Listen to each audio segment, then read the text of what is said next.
We've all dreamt of flying. Maybe because it's the ultimate expression of freedom and exhilaration. But have you ever really thought about how things fly? Like, what does an F-15 Eagle have to do with a bald eagle? Well, airplanes and birds are subject to the same principles of aerodynamics and aeronautics, which is the science of the way things fly.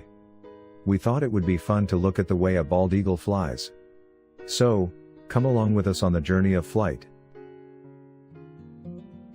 How exactly is flying possible?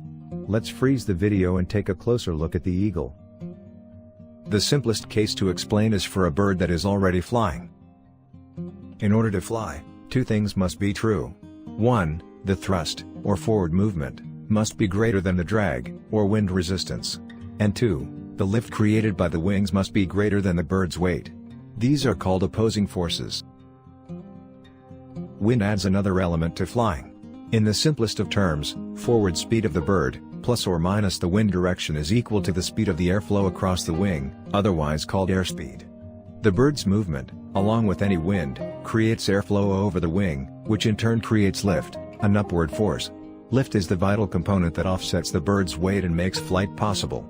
So if we know the bird is moving forward, overcoming drag, it's a matter of how fast the airflow is moving across the wing that determines the lift, and whether that lift can overcome the bird's weight. Flapping the wings adds to the positive forces that allow a bird to fly. Flapping produces a thrusting force that moves the bird forward, and a lifting force that elevates the bird.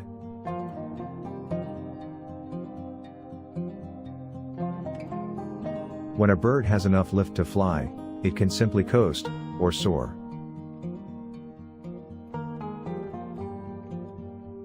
A special case of flight mechanics is involved when a bird takes off. Its speed relative to the ground is 0. If there is no wind, then its airspeed, or airflow, is also 0. If the bird points itself into a wind, then it has positive airflow over the wing. However, in most cases, the wind isn't strong enough for the bird to simply lift off. It needs help to increase the airflow, lift and elevation. A bird that is taking off can use its legs to launch itself both forward and upward. It can also flap its wings at a fast rate to increase its speed, lift and elevation. Finally, if the bird is perched in a high spot, it can fly downward to increase its speed and airflow until it achieves the necessary lift. Watch this great blue heron take off from the ground. It uses its legs to thrust forward and upward, simultaneously flapping its wings to produce more lift and thrust.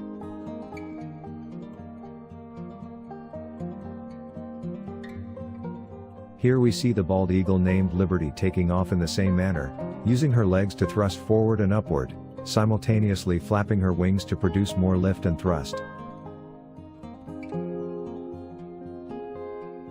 Landing involves a controlled reversal of the forces that allow for flight. The bird can reduce its speed in several ways, and alter the angle of its wings to reduce lift and produce enough drag so that the bird loses elevation.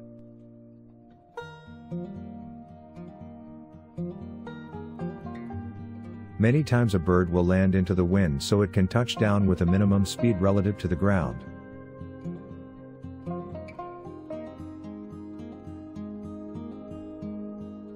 A bird's anatomy is fascinating.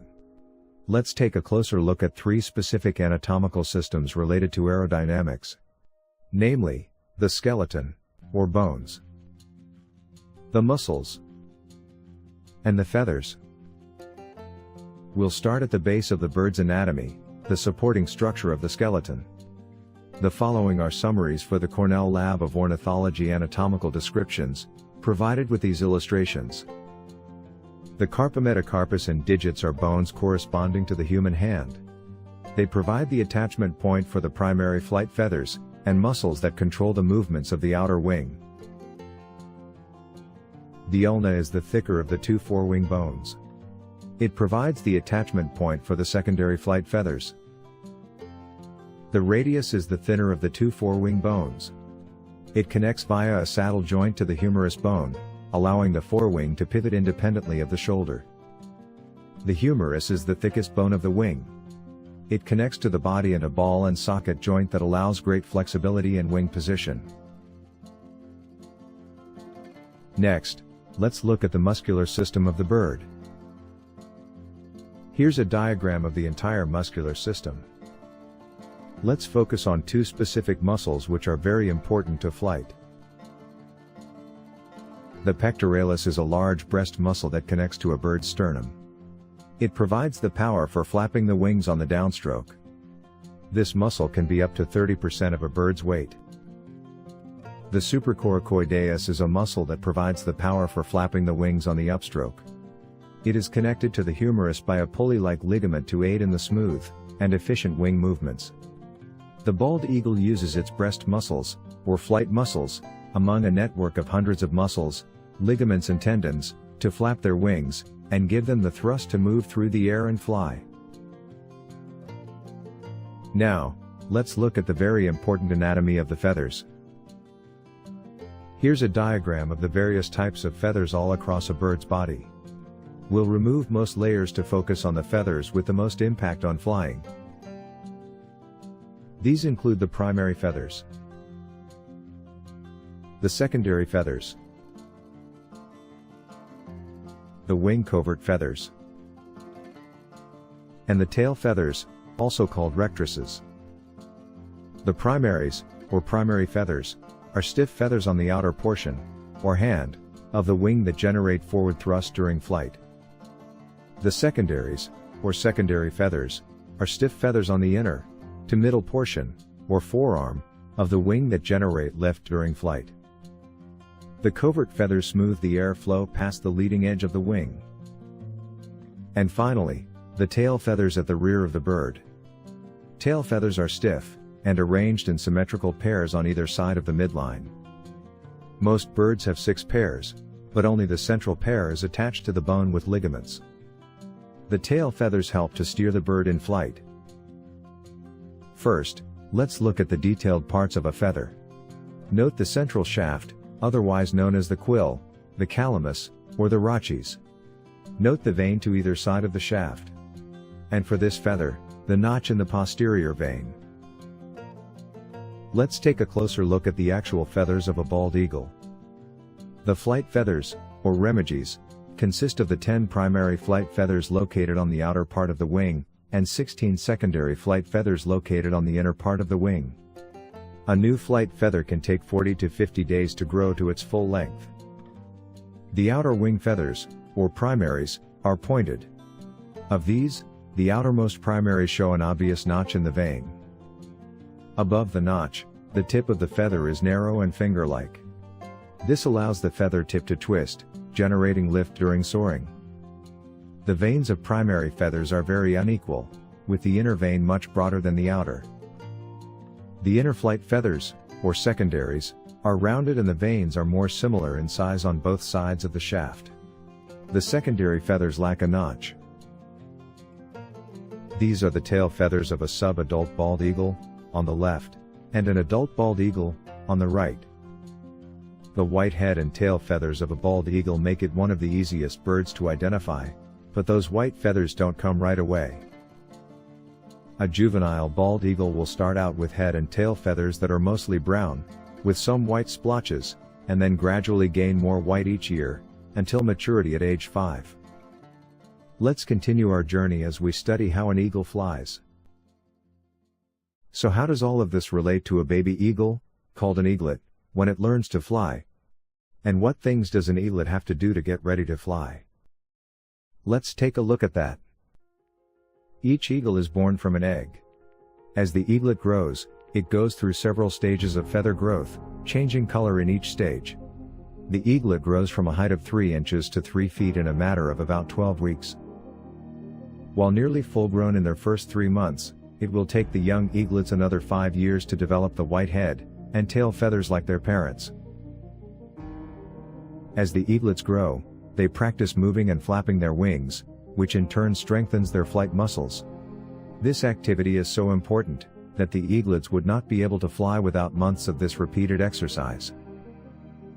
Let's watch a montage of the eaglets exercising their wings and fight muscles as they grow from a few weeks old to a few months old, just before their first flight. The nestlings are always cute, which makes for fun observations.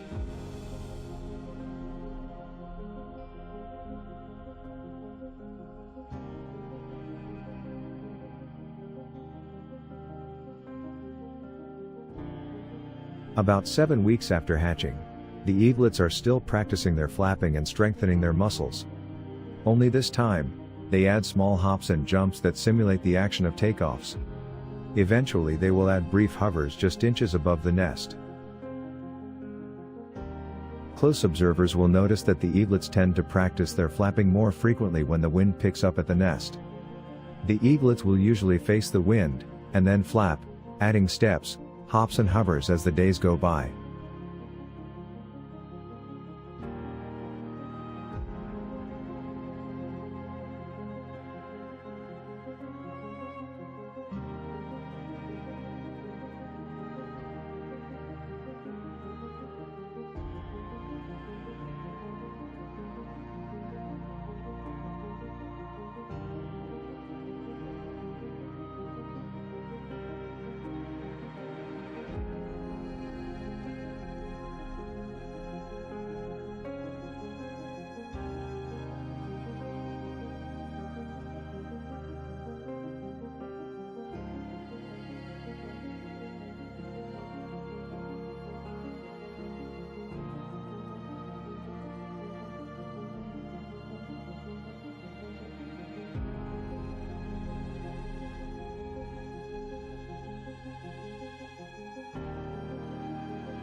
All of this leads to a big milestone, called branching.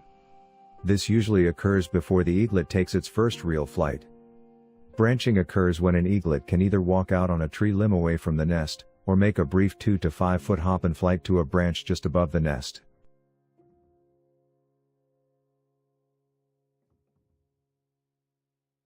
Here we see the female, named Liberty, demonstrate how to hop to a nearby branch. Notice that the eaglets are watching her. If the nest is adjacent to a horizontal branch, then the eaglets can simply walk, or hop, in order to start branching away from the nest. If there are no horizontal branches adjacent to the nest, then the eaglet must make a short hop, and flight to the branch above. Let's take a look at the way the eaglet does that. In order to branch, the eaglet will perch near the edge of the nest, spot its target, thrust with its legs and flap its wings until it reaches the branch. It will then spot its target again, reach out its feet and grab a hold of the branch as it lands. The eaglet will repeat this procedure many times per day, increasing its strength and confidence in its ability to fly. Next on the list is the eaglet's first flight. The eaglet often appears comfortable with branching in its nest tree, as the day for its first real flight approaches. Sometimes on accident, and sometimes on purpose, the eaglet lets loose of its grip on the nest tree, and begins to flap as it gains speed and loses elevation. Many times, this first flight appears to be a controlled fall. It will take practice to learn the graceful flight of an eagle.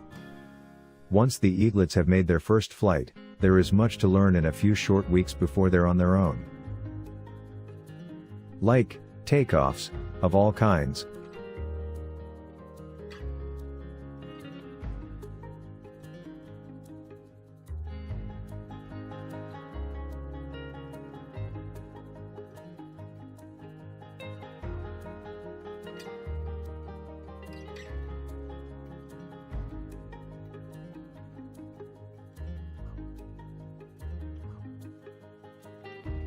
Landings, of all kinds.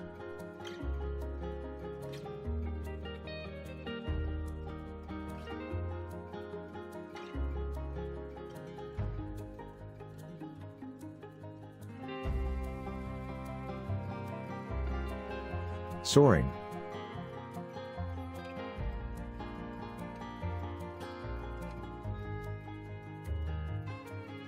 hunting,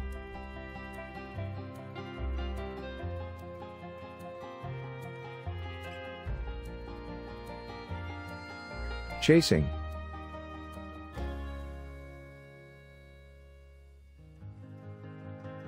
and being chased.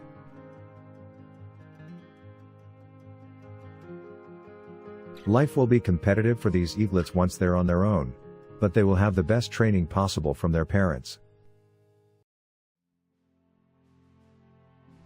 So, now you know how an eagle flies.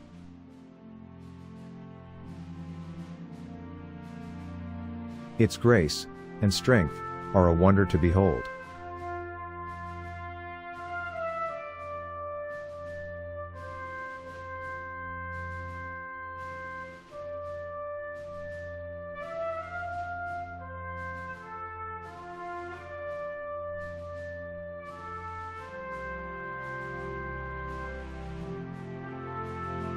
Keep dreaming of that freedom and exhilaration.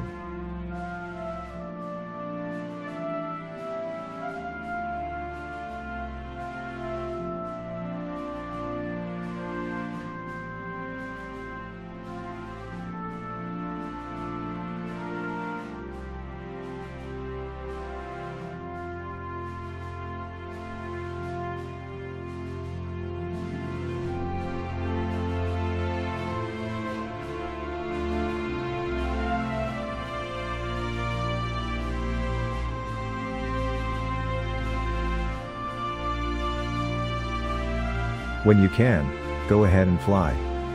For when we fly, we are imitating them.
And when you dream of flying, your feet never touch the ground.